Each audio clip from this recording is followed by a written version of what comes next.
Hey everyone, welcome to another episode of the Winners Ways podcast. As you know already, this is where we talk about career, we talk about money, and we give you life motivation to help you excel. And I'm thrilled today to have a special guest with us. We have Cori Arnold with us. Cori Hello, went thank you for having from me. Corey went from negative net worth, I think about maybe six-digit debt, to $1 million within 10 years. I want to know how she did it. And I'm sure you guys want to know as well.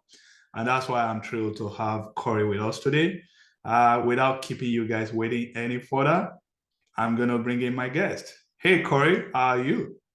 Hello, I'm good. Thank you so much for having me. Awesome, awesome. It's good to have you here. So, I always want to give my guests the opportunity to tell their story, to introduce themselves to my listeners so they can know you. So, can you tell us about you, Corey? Who are you, what you do, and why you are on the show today? Sure. Well, again, thank you for having me. I'm really happy to be here. Let's talk about what I do today. So today I share a lot on Twitter about my money journey. I went from negative net worth, like you said, very, very negative in a lot of debt, not paying attention to my money, being a crazy spender, to getting really disciplined and really starting to win with money over the last 10 years.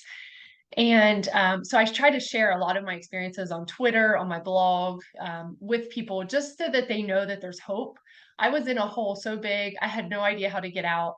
And that's really what I want to share with people that, it doesn't matter how many mistakes you've made, where you are in your journey, there is always hope. You can turn your life around. So that's really my message.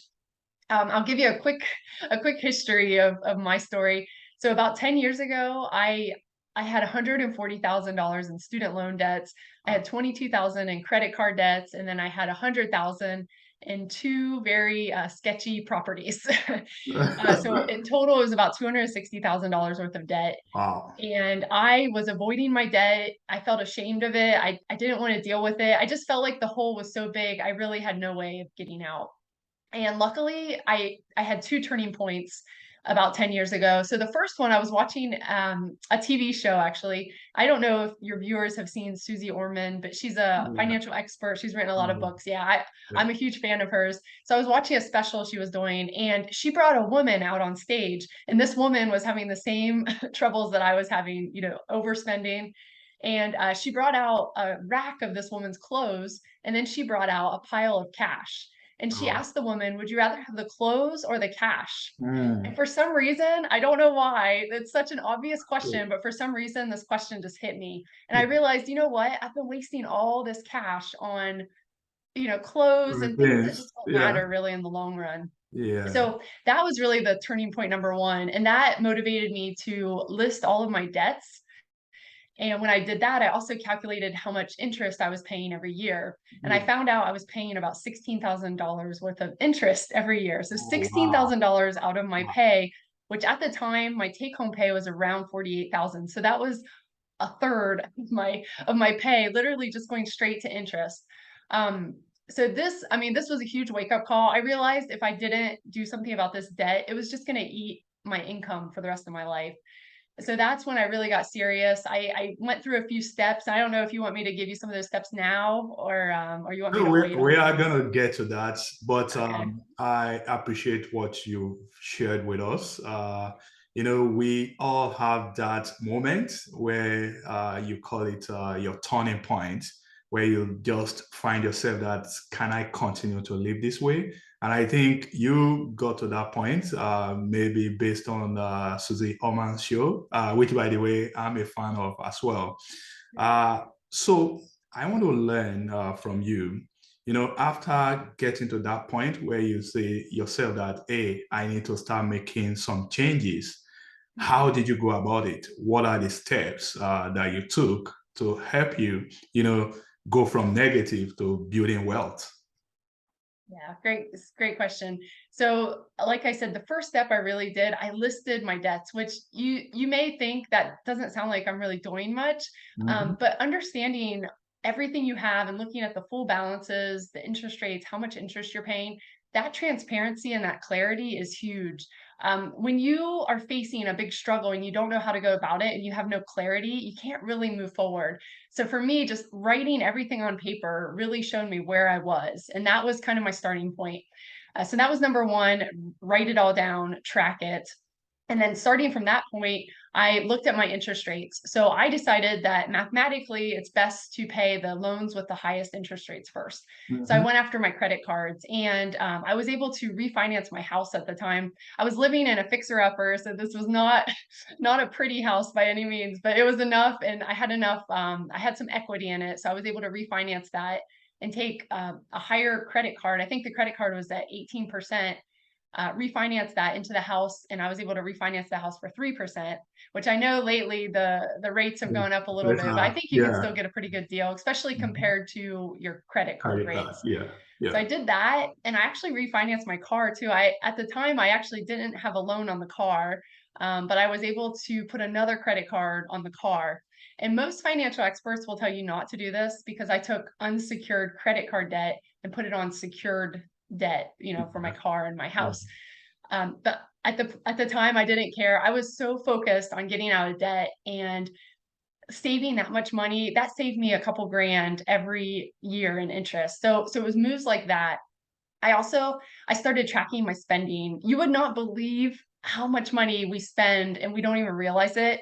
I've heard a lot of people say, I make a decent income, but I Mhm. have nothing to show for it. I've got, a few $1,000s in retirement. I've got credit card debt. I have a couple $100s in my checking account. And it's so easy to get your paycheck and to just, go live life, take a few $100s out of the ATM machine or whatever it is and not have any idea where that cash went.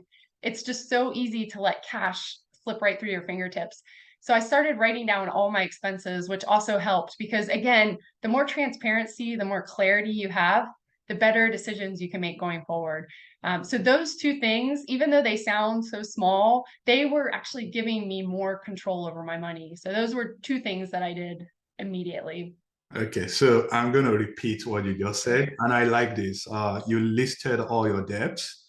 Mhm. You started attacking the ones with higher interest rates.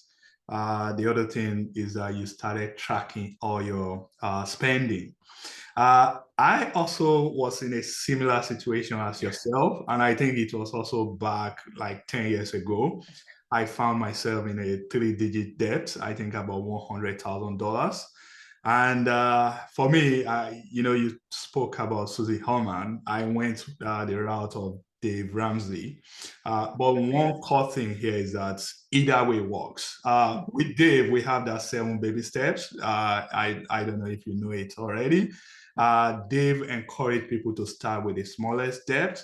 I'm an engineer. That logic did not work for me initially because I thought that, hey, let me attack the ones with the higher interest rates, so that I can achieve more savings. That's the logic. But I followed this plan and that helped me. And I was also able to, start building wealth.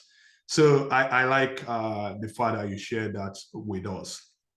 Let me now ask you, I know once you finish paying off your debt, and I see your website, you clearly listed each age. I think you started at the age of 31 and you had negative net worth then.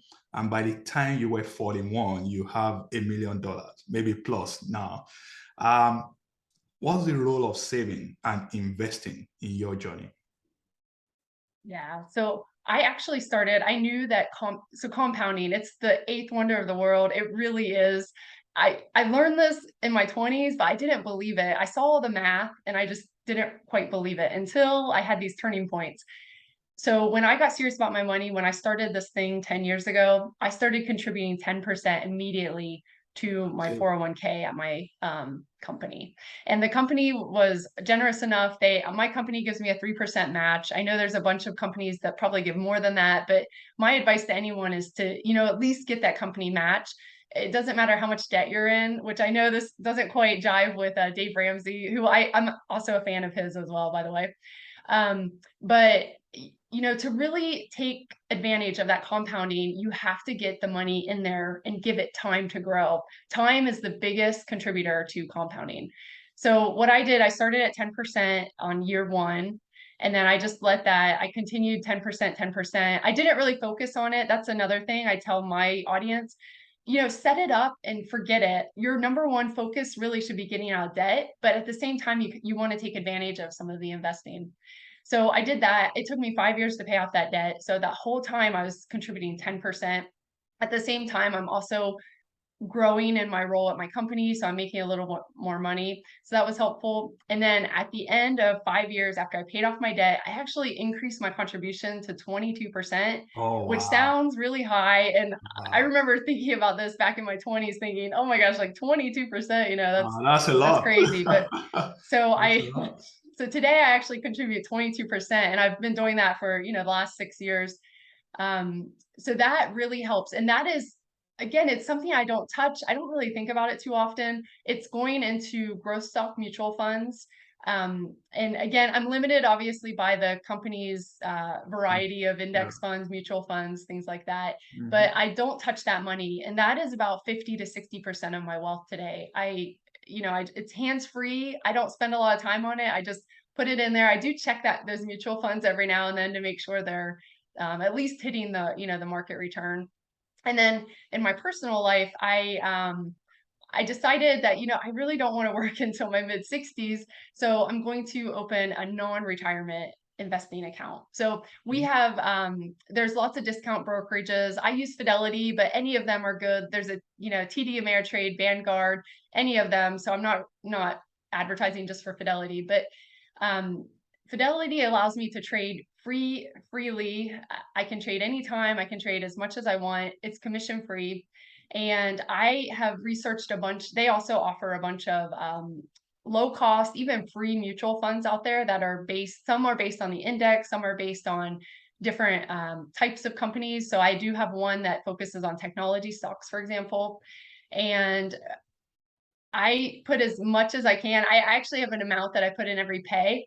But again, I've been doing that for the last 6 years, and I continue to put that in, because that's one thing you'll realize when you pay off your debt, you don't have payments. So, for a while I was paying $1,000, $2,000 off on my debt every month. And now I've got $1,000 to $3,000 to put toward a non-retirement fund, which it helps it grow so much when you can do that. And when you're not strapped with your debt, it's just crazy how fast your accounts will grow when you can contribute so much. I also, I keep my expenses low. So during the whole debt-free phase of my life, I really brought my expenses down, and I've continued to live that way. I do have more expenses than I had, because I didn't want to completely, cut off everything, but I've really maintained a pretty cheap or less expensive lifestyle, which allows me to really invest a ton. And some people say, I don't want to sacrifice that much. I don't even feel like it's a sacrifice, because when you're so focused on your goals, you see the progress and you see the wins or the victories ahead, that I don't feel like I'm sacrificing today.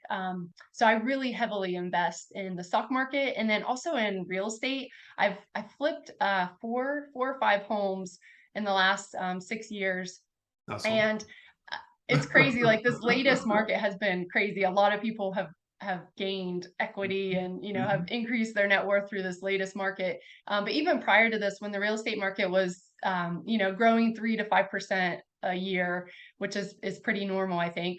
I was able to flip a few houses and gain some extra money that way too. No, that's good. Thank you for sharing that with us. Sacrifice, you mentioned sacrifice, and I think this is very important. For a future gain, you may need to sacrifice some momentary pleasure so that you can get that future gain. One other thing that I want us to talk about here, Corey, it's the messaging. Some people, they have conditioned themselves that, hey, they cannot get ahead in life. I want you to share some messages with them, uh, in terms of if you can do it, Cori, they can do it as well. What message do you have for these people? Yeah, that is great. And actually that's the foundation of everything I do. That was my problem. I was trapped by my beliefs, and it's so easy to trap yourself inside of your beliefs. I did not grow up with money. I grew up, my parents barely made, above the poverty threshold, if they even made it to that far. My entire childhood, it was like that. So I did not grow up with money. I had crazy beliefs, from my parents, from people around me. You got to go get a job. You got to work 40 years. I thought that, buying things made me happy. That I thought that people with more money were more important and people with more stuff were cool. There's just so many beliefs that we trap ourselves in. And luckily that was the way I was actually able to get out of this kind of trap I had set for myself. And I feel like anyone who is questioning or doubting themselves whether they can do this or not, you can do this. You must find your confidence in yourself. Stop believing these things. And this is so hard to do. I haven't figured out a way to communicate this, because the problem is the beliefs are so solidified in our minds that to people they are facts. So those things I just mentioned, those are facts to people. They don't think, why would I ever question them? And that's the problem. And I always suffered from the same thing, and I didn't even know it. That's part of the issue too. Um, and I'm also very stubborn. So if anyone out there is stubborn, I'm with you. It's really hard to change how you see the world, how you see money, what your beliefs are. But I definitely challenge you to start questioning things in your life. Your current circumstances are not permanent. I grew up in a very small town in a very rural area in Ohio, and I did not grow up with money. But I decided, I'm going to take control. I'm going to take responsibility for where I am. And when you start stepping up and owning your own life, that's when things really take off. Oh, so good, Corey. Take control, take responsibility. I like everything that I'm hearing from you. So that's very, very good. And that's a message that I have for my listeners as well. You can do it. If Corey can do it, you can do it. If Bola can do it, you can do it. Because it's all about the mindset. If we believe in the negative that, hey, it's us versus them, or poor people cannot get ahead, I think that kind of defeats our mentality and it sets us back. So thank you for sharing that. I also know, Corey, that you have your YouTube channel because you are passionate about helping other people on this journey to get from debt to build wealth. Can you share with us what you do on your YouTube channel and how can my audience find you? Yeah, thank you. Yeah, so I started this YouTube channel about 4 months ago. I love it. It's just another way to communicate to people. Currently, I have the blog where I can write to you, but if you're not a reader, then you've got YouTube, you've got the video ability. I share the same messages that I share on Twitter and on the blog. They're the same, but again, I want to come across, I want to be able to show you my passion, to help and sorry, I want to show you my passion to convey how much hope you have. Mhm. Um, there's just so much that can be done when you take ownership and you take control. So that's really the message I try to get out on YouTube. I cover a lot of different topics. It's a lot of random topics because I feel like if I gave the same, the same video every time, people would get bored. So I try to come from a different angle each time, but we try to cover a bunch on that channel. So I love your Twitter messages, by the way. I know I found you on Twitter. I've been addicted to it. So Thank I'm you. going to check out your YouTube channel as well to follow what you do. Finally, I always like to ask people how they define success. For some, it's all about the number of zeros behind what they have in their bank accounts. So it's only about money. But I know success is much more than money. So, Corey, can you tell us what is success? Yeah, that's a great question. So I don't define success by dollar signs or zeros. I define success by how you live this life and how happy are you. For example, I practice gratitude every day, and I try to come up with 3 to 5 things I'm thankful for every day. And they aren't big things. They are the smallest things. It could be something funny my pet did or something I had for dinner. It's so small, and it's being able to not take for granted everything you have in your life. And I think when you take control of your life and you fulfill certain goals, and they don't even have to be huge goals, but certain goals in your life, you can find success everywhere. And success, again, it's just not money, it's life in general. I think our lives, sometimes we see them in silos where we have our job, our family, our money, our health, whatever. But the thing is, they aren't in silos. They're actually it's our life is very well rounded, and all those aspects really come together. So when I think about success, I don't just think money, I think health, I think family, relationships, goals are in that too. Money is maybe a part of it, but it's definitely not a big piece of it at all. So it's really just finding your happiness, your contentment on this earth, and helping others also brings a huge win-win for you mentally. So success is it's really just a big one big, well-rounded thing for me. I completely agree with you there. Practice gratitude. That's something that we all should learn how to do. Mhm. So, as we are rounding up, Corey, where can my audience find you? Yeah, so you can definitely find me on Twitter at millionaire Cori, and then my blog is www.willyouberichorpoor.com. Thanks. Okay, so I just finished speaking with a millionaire, Corey. I'm excited. This is awesome, Corey. Thank you very much for your time. And it's a wrap, people. Please connect with Corey. You can find her on Twitter, and you can check out our YouTube uh, page as well. I'm going to leave all the links on the show notes so that many of my audience will follow and connect with you. Thank you for coming on the show today, Corey. Yeah, thank you so much for having me. All right.